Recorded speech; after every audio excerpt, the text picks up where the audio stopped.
Hi everyone, how are you all doing? My name is Natalie. If this is the first time that you're watching my videos, thank you for being here. I am a Western tropical astrologer and I use a whole sign house system for all my forecasts and readings.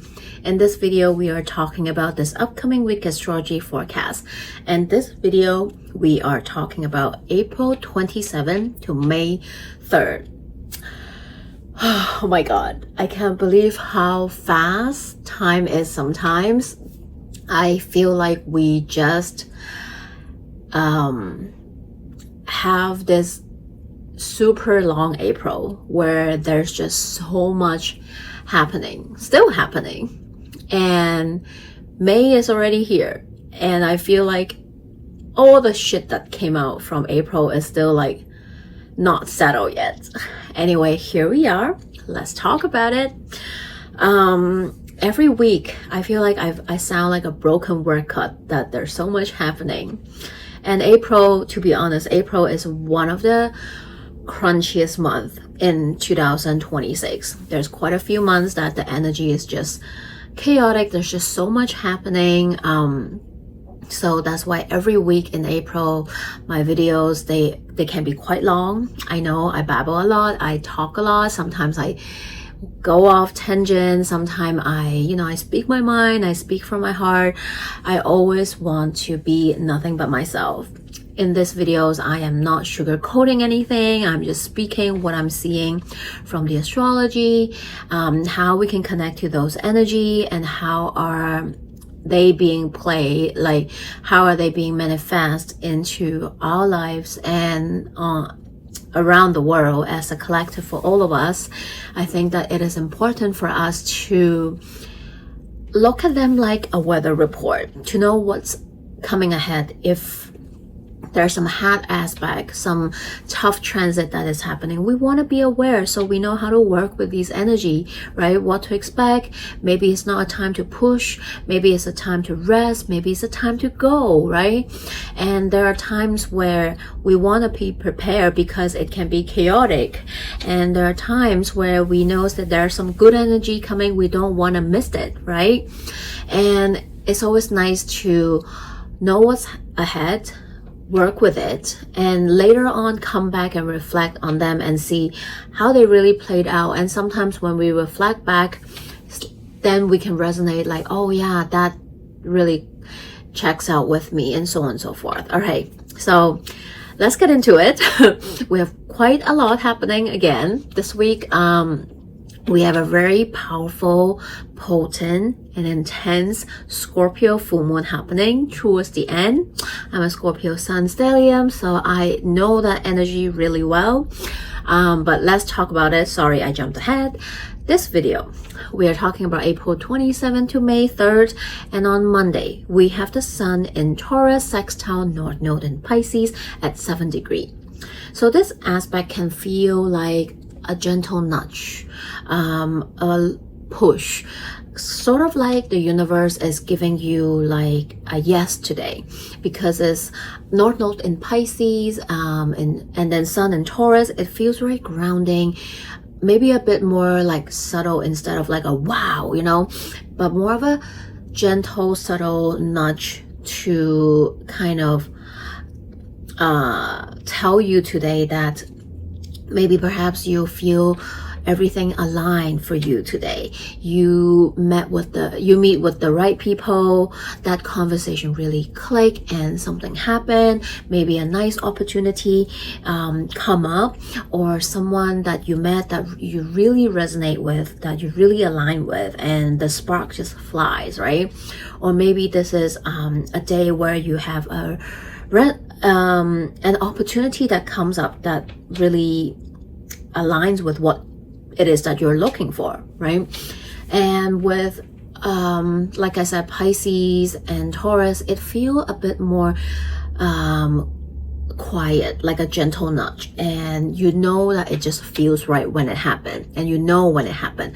It's more intuitive in some way with Pisces. Next day, April 28th, we have Venus in Gemini, trine Pluto in Aquarius at 5 degrees.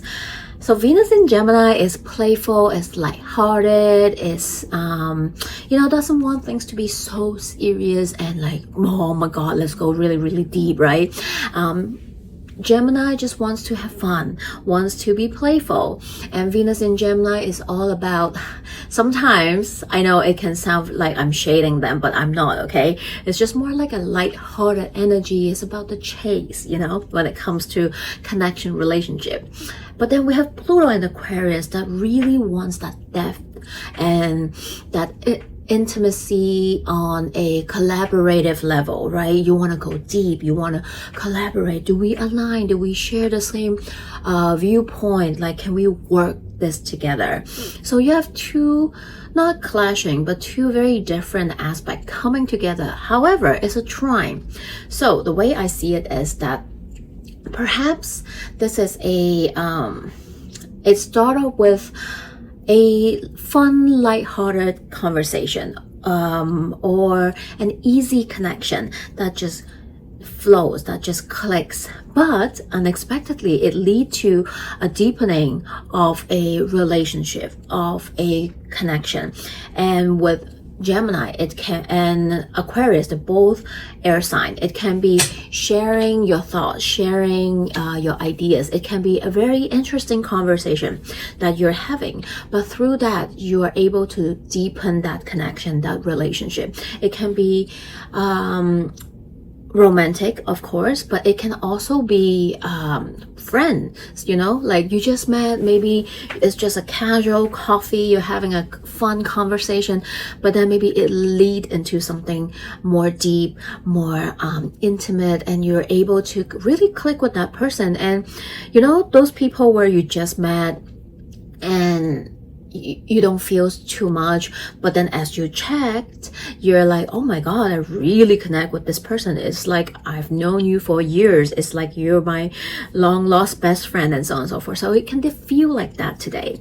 On the other hand, on a collective level, Pluto in Aquarius is about the people, right? The collective. And with Venus in Gemini, this can definitely be a day of collaboration, of organization, right? Maybe you are having some kind of community event where you come together and you have a webinar, conversation, you exchange ideas, you're having a meeting, like how can we do this better? How can we organize an event, a protest, something, right? Like this can be that kind of things as well. And this is also, that trine is supporting. How can we share our voices? How can we talk to each other in order to create a better world that is going to benefit all of us, not just a few of us, right? And with Pluto, it can have that obsessive energy in it. So this trine can also be a very temporary, because it's a trine, it's an transit aspect. It happens like for a day or maybe a couple of days, right? So this can be a temporary obsession about something or someone, right? Venus in Gemini, this can be going down to a rabbit hole, researching about a subject that you obsess about, that, or a person, like a celebrity crush that you just go in a rabbit hole and want to know everything about them, right? So that kind of energy. Maybe you're Googling someone you're interested in, that you just met. Maybe you had a very interesting idea in your mind and you just went down a rabbit hole and research about it. So this can be digging, researching, being a little bit obsessive, but it's temporary. Next day, 29. Venus is a busy bee this week. We have Venus in Gemini squaring North Node in Pisces at 7 degrees today. So this can feel a little different, right? It's a square. And with North Node in Pisces, this can feel a little bit faded in some way, shape, or form for some of us, right? Again, like I said, it really depends what your human story is and what is your personal natal chart is like. This aspect can feel more than the others, for people, for different people. So with Venus square North Node, it can feel like you are on a crossroad today, feeling that you need to make a choice, to pick a direction where you want to move forward with Venusian topics, right? And Venus talks about relationship, all kinds, one-on-one relationship. So yes, romantic, but also, you know, friend, close, one-on-one relationship. This can be about money. This can be about your values. So today with this square, you might be thinking, well, how do I want to move forward with this connection, right? Do we still align? Do we share the same values? Do we see things eye to eye? Can this relationship last, right? Or is it actually just not meant to be, right? We have that note of fate energy with it. So together with what I just said on 28, this can be for some, only a very small percentage people might feel or connect with this possibility. Right? I always want to list out all the possibility and let you guys know how this energy can manifest. So this can be you just meeting someone, you really just click and you feel like you fell in love, you just ran into a rabbit hole and just want to know more about this person. But then that's what happened on 28. But then after all the digging, researching, deep diving, the next day you realize that, you know what, I really like this person, I thought we click, but maybe something just don't add up. And today you're like, you know what, I don't see it as a long term. I don't think it's gonna work out. I guess it's not meant to be after all. So this can happen to some people, right? But this can also be about, you know, you are having some kind of creative endeavor, creative project ideas today that you are thinking about doing, but you are hitting a point where you have to choose. Do I go on? Maybe this is a false start. It's not going to go anywhere. Or this is I lost interest, you know, it's not really resonating anymore. So today you need to look and see what that is for you. Okay, May 1st. Oh my God, May opens up and starts off with a bang, because on May 1st we have that powerful, potent Scorpio full moon happening for all of us. It's happening May 1st, 10:23 a.m. Pacific time, or earlier time zone. This can be the next day, May 2nd, 1:23 p.m. Hong Kong time. So just the time according to where you are in the world. The Scorpio full moon is happening with the sun at 11 minutes 20 seconds in Scorpio, and the sun is in Taurus and the moon is in Scorpio at 11 minutes and 20 seconds. So Scorpio is about transformation. It's that phoenix rising moment, death and rebirth. It's about being able to go deep to the root, to the deepest part of yourself, to see the truth, to excavate, to dig deep within you, to connect with your vulnerability, your deepest, darker secret, right? This is about looking into your shadow, right? Even though it's scary or you don't want to do it, but this is about befriending your shadow, right? Because in order to be you, you need to love and embrace whole part of you, not just the parts you want or you like or you think people like, but it's about everything, right? The deep dark side of you, the vulnerability, the light-hearted, you know, everything. There's no in between. It's everything, right? Scorpio is also about power. Scorpio about power dynamic, power struggles that we have with people, with the world, and with ourselves sometimes. And this full moon is squaring Pluto in Aquarius. Talk about deep and transformational. So just so happen that May 1st is also known as May Day, the International Workers' Day. And this cannot be more resonate in some way, shape, or form, the Scorpio moon, because Scorpio, like I just said, right, it's about the power struggle dynamics that we have, personal, on the collective level, right? We can see it play out all the time. And this May Day is about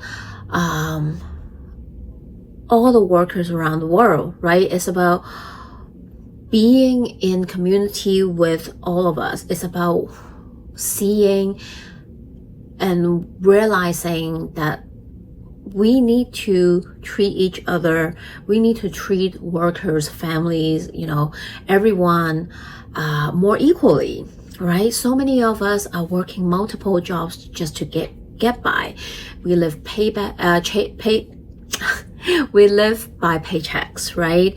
And so many of us are struggling, and with what is happening around the world, so many of us are finding ourselves not able to afford the lifestyle that we used to have, or we needing to cut back on things, and we needing to maybe even pick up another job just to survive. I feel like with what is happening, what is being revealed more and more to us this year especially, but the veil has been lifting over the past few years, and it's just more and more is being revealed to us, especially this year. I feel like this full moon is going to shed light on even more truth for all of us. It's going to maybe really shed light on the power struggles and dynamics that we see that's being played out in the world, right? I personally think the E-files really open up that really lifted the veil, opened that can of worms for all of us to see. And we are seeing the late stage capitalism collapsing, and we're seeing all these secrets being coming out. We're seeing the darkness of the oligarchy, right? And I think this full moon is really here to invite us, to remind us to remember the power that we hold as well, that we are not powerless, right? That we, the people, can be powerful too if we decide to work together, to come together, we can actually create a bigger voice for all of us. And happening on May Day is really reminding us to remember power over people over profit, and people before the billionaires. Is about protecting all of us, protecting the human rights, protecting the working people, families, that all of us deserve a fair wage, a living wage. All of us deserve to live a life that we want, not just the few selected up there. The Scorpio full moon is bringing up the themes of this Scorpio Taurus axis. And every time when I talk about Scorpio and Taurus, because they're the sister sign of each other, they are across each other on the zodiacal wheel. Every time when I talk about them, I love using the spring garden, because I live in the northern hemisphere, and Taurus season is in the midst of spring. So Taurus is represented by this beautiful spring garden, all the beautiful flowers, vegetation, plants that we see on our above ground, right? The beautiful, the colorful, the fragrance that we see. Scorpio is what's underneath it, right? Is that powerful, magical, mystical, mysterious mycelium kingdom that holds it all together, right? That goes throughout the ley line and just support and communicate with each other. The trees talk to each other with their roots, the plant just know when to spring and grow. And it's all about the mycelium system down there that is so magical, powerful, that you don't know how they work, but they do. And they work in a very mysterious way, but it holds everything together. It makes things possible.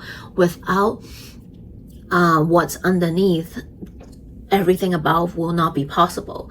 So they cannot work individually. They work together. Without one, you can't have the other. And the Scorpio full moon is reminding us exactly that all of us, on all the beings, are sharing this planet. Sometimes we can forget that. Sometimes some of us, I'm not saying all of us, but some of us can forget that we're not the only beings on this earth.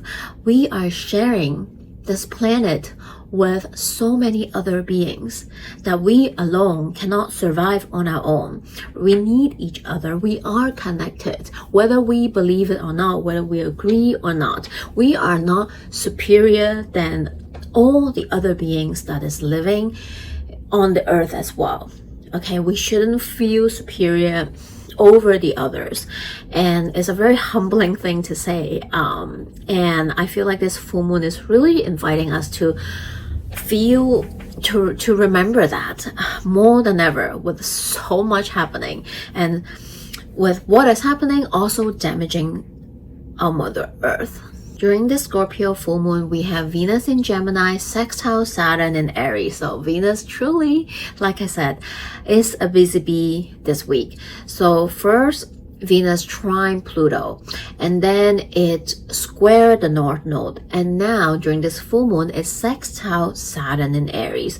So I feel like all of them kind of link with each other, connect the dots. So we talk about, like Venus talk about values, right? It is actually the peaceful warrior. So Venus talks about justice, fairness, right? The other sister sign ruled by Venus is Libra. Venus in Pluto remind us of our power, our depth, our interconnectedness with each other. And North Node is asking us to look within and see if our values align, right? Find your people that share the same value, that align with you. And now we have the sextile with Saturn. Is now that we gather all this information, we know who we want to connect with and work with, then how can we build together to create a better foundation, structure, growth for all of us, right? And of course, it's a Scorpio full moon, fixed water, still water runs deep. So this full moon can actually stir up a lot of emotions for some of us as well. During this full moon, some of us perhaps might feel some big emotions coming up. We also have Mercury conjuncting Chiron in the sign of Aries. For some, an aspect that we can feel is this Mercury Chiron conjunction. We can feel a little bit more tender, emotions might come up, maybe the trauma, past experience might come up, but each time when they come up is to want us to understand ourselves at a deeper level, so that we can heal a little bit more, we can connect with ourselves a little bit more, we can understand ourselves a little bit more. Without understanding Mercury, without understanding, talking about it, or with someone, we cannot fully heal, right? We have to make sense of it first. We have to find out what is hurting, or what is what is the wound about. We have to make sense of it, understand it, so that we know how to learn from it, how to turn it into our superpower, how to turn into a wisdom to share with others. Also, another very aligning event is taking place today on May 1st. It's not just May Day, International Workers' Day. It's also Beltane. So this is a Celtic word. It means fires of Bel. It refers to the Celtic sun god, which is Belinus. Hopefully I didn't butcher the name. Today is the day that is in the middle of winter solstice and the summer equinox. So it marks the peak of spring, and we celebrate to welcome the season transition, right? We are at the peak of spring and slowly transitioning into the summer.